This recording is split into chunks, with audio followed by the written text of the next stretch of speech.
Thank you.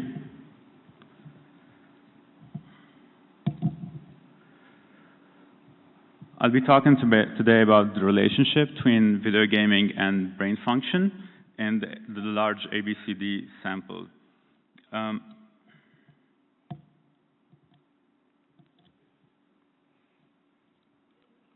Okay.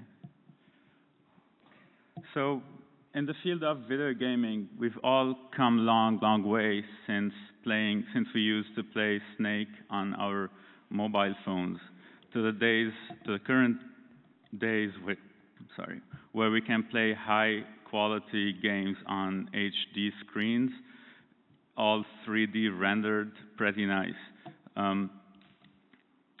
So everything has changed in the field of video gaming in terms of quality, demographics, and most importantly, popularity. So if you look at the video games market during the last 20 years, we notice how much video games has increased. So this year, the video game market was worth around $150 billion, and it is estimated to reach 180 in 2 years. And if you look carefully, the video games market has been more than the market of music and films combined since about 9 years.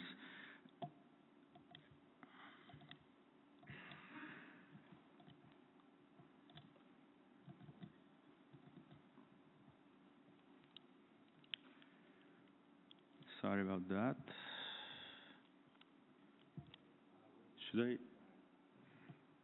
Okay. There are more than 3 billion video gamers from all over the world. Half of them play mobile games, according to a recent study in 2018.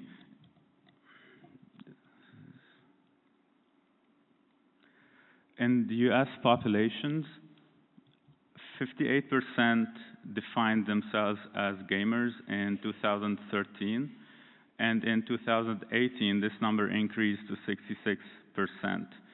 In terms of prevalence in children, 91% of them in the US are actually gamers, and only 9% are not gamers. For children, they think that video gaming is a great value to money, great value for money in comparison with music, films, or other sorts of entertainment. That's why it became so popular.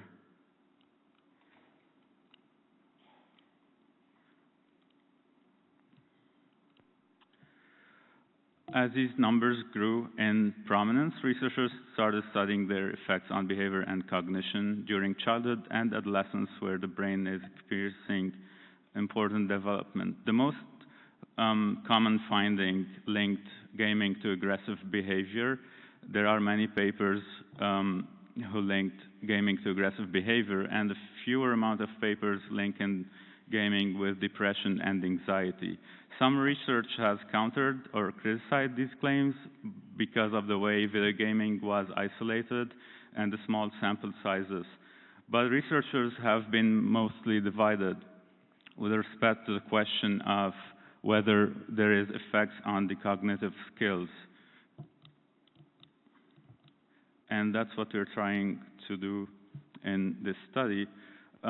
So the current literature there's a few papers showing that gaming improves the brain's flexibility. For example, in this game that you see right now, it's a strategy game where the player has to interpret information constantly coming from different sources of information at a very, very fast pace.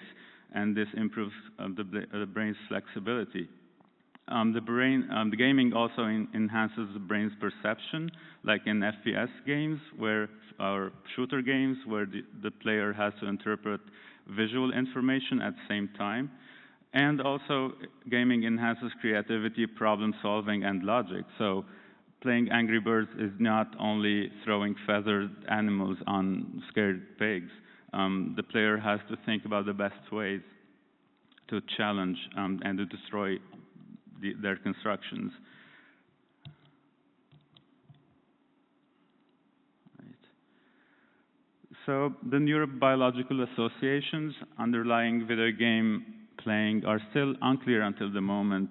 There's a few amount of fMRI studies that looked at the effect of video gaming in children or in adolescents, and however, they only included relatively small sample sizes, and the results were in both directions. So some said they improve cognitive control, some said they don't.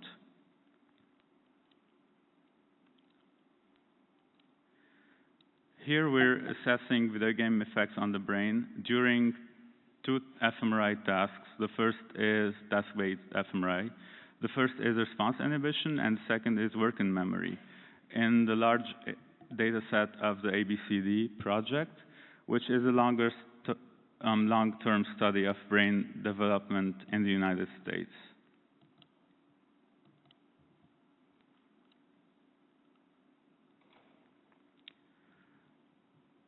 So for our study, we selected a large sample from the baseline assessment of the ABCD study. All the children were recruited, and they had neuroimaging and behavior data. We asked children to report how many hours per week they play video games on a computer, console, phone, or other devices. We excluded participants if they showed moderate or severe psychiatric disorder symptoms. Data was quality controlled according to standard ABCD consortium procedures. This is what the gaming distribution, our gaming sample distribution looks like. So in blue, you have video gamers. We had 1,279 non-gamers who reported 0 gaming hours per week. And we had 1,500 gamers who played more than 2 hours or more per week, up to 28 plus hours per week.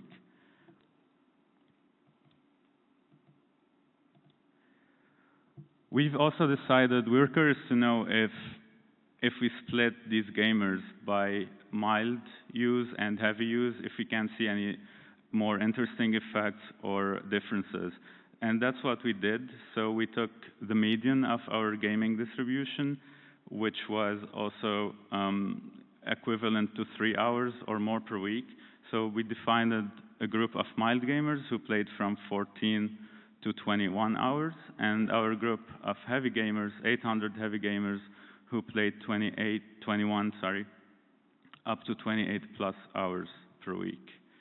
In terms of demographics, gamers were not different in terms of age. They were not also different on BMI. These are Z-scored BMIs that you see here.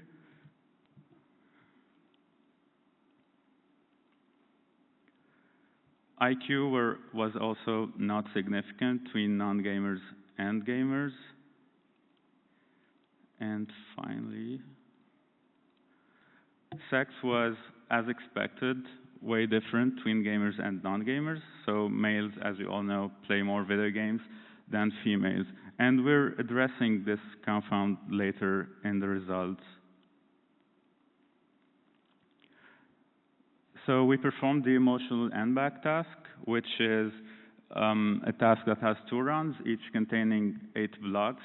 The subject sees a series of stimuli. They could be images or faces, and he has to guess, sorry, oh my God.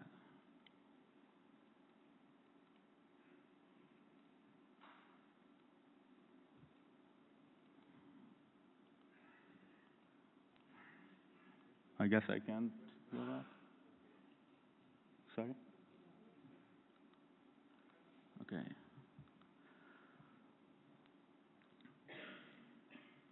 This is the emotional end-back task is a working memory task, and the participant has to guess if the picture matches the picture the previous picture by an N trial, and this N could be 0 or 1 or 2. We also did the stop signal task, which has 150 go and 30 stop trials divided in 2 runs. And in this task, in the go trials, the participant has to press a button when he sees a right arrow, and at this point you will register a go success trial. And if the participant sees an up arrow, he should inhibit his response, and we register successful inhibition in this case. We can also calculate the stop signal reaction time, or SSRT, which is a measure of the person's ability to inhibit his motor response. The first set of results of behavioral performance results showed significantly less SSRT in gamers compared to non-gamers. So less SSRT means a greater ability to inhibit. And on the NBAC, we looked at the 2-back. So D prime, this is the accuracy that participants got on the task. And gamers showed a better accuracy compared to non-gamers.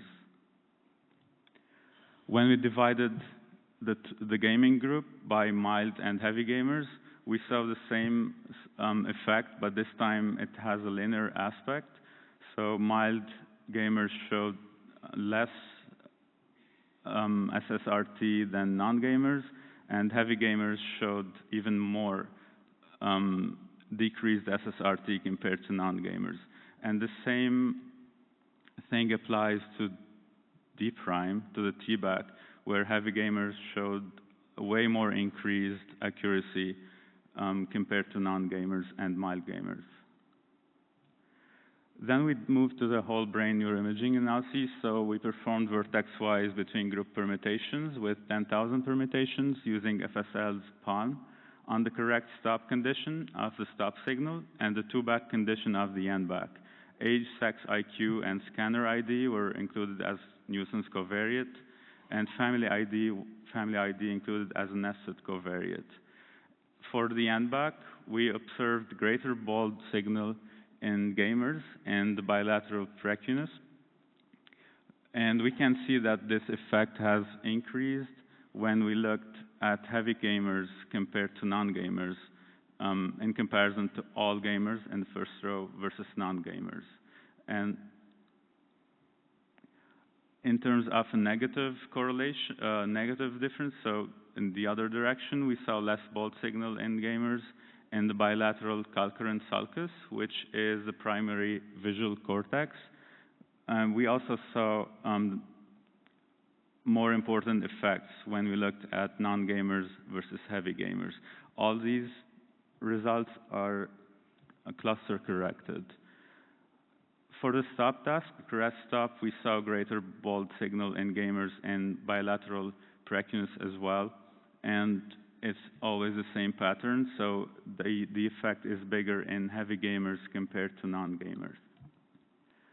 To address the sex confound, we extracted the 282 non-gamer females, and we best matched them with 282 non-gamer females on age, scanner site, and IQ.